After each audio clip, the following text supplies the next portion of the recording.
गोरगरिबांच्या दवाखान्याचे खर्च तुम्ही भागवले, मग कशासाठी तुमची जमिनी विकल्या हे मी लोकांना कळून मी कुणाच्या खोलात जाणार नाही तुम्ही काय केलं. परंतु ज्या वेळेला आपण या मोहोळ शहरासाठी काय योगदान दिलं हा प्रश्न तुम्ही स्वतःला विचारा.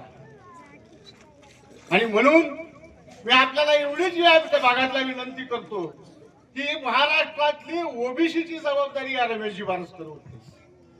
हा संपूर्ण प्रभाग ओबीसीचा आहे.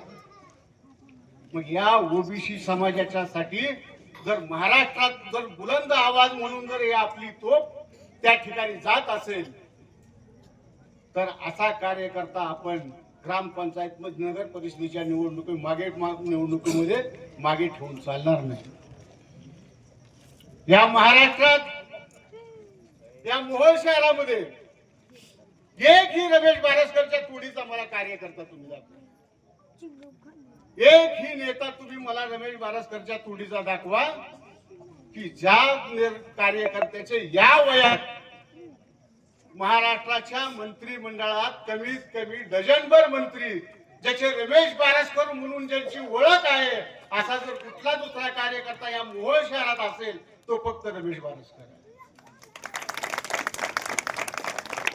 आणि मग या मोहोळ शहराचा उद्या विकासाचा ज्या वेळेला प्रश्न निर्माण होतो, या मोहोळ शहराला निधीचा ज्या वेळेला प्रश्न निर्माण होईल त्या वेळेला या ओळखीचं रूपांतर आपल्याला त्या विकास निधी खेचून आणण्यासाठी करता येऊ शकतो.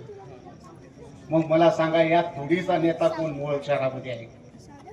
आणि म्हणून माझ्या या प्रभागातल्या सर्व मतदार बंधू आणि भगिनींना विनंती आहे की रमेशजी बारसकर हेच या मोहोळ शहराचा कायापालट करू शकतात आणि एक कर्तृत्ववान कार्यकर्ता, एक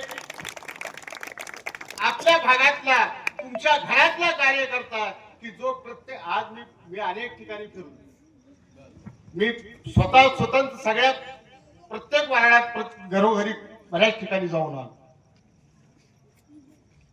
परंतु रमेश बारसकरला या मोहोळ वार्डातच सोडा पण मोहोळ शहरामध्ये लहानापासून ते वृद्धापर्यंत रमेश बारसकर हा कार्यकर्ता ओळखीचा नाही असा म्हणणारा एकही मुलगा तुम्हाला सापडणार नाही आणि एकही वृद्ध माणूस तुम्हाला सापडणार नाही. गणपतीचे दिवस येऊ द्यात, रमेशजी बारसकरची चर्चा असते. नवरात्रीचे दिवस चालू होऊ द्या, रमेश बारसकरच्या कर्तृत्वाची चर्चा असते.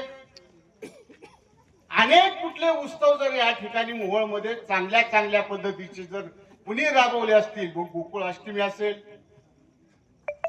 मोहोळ फेस्टिवल सारखा एखादा उपक्रम असेल,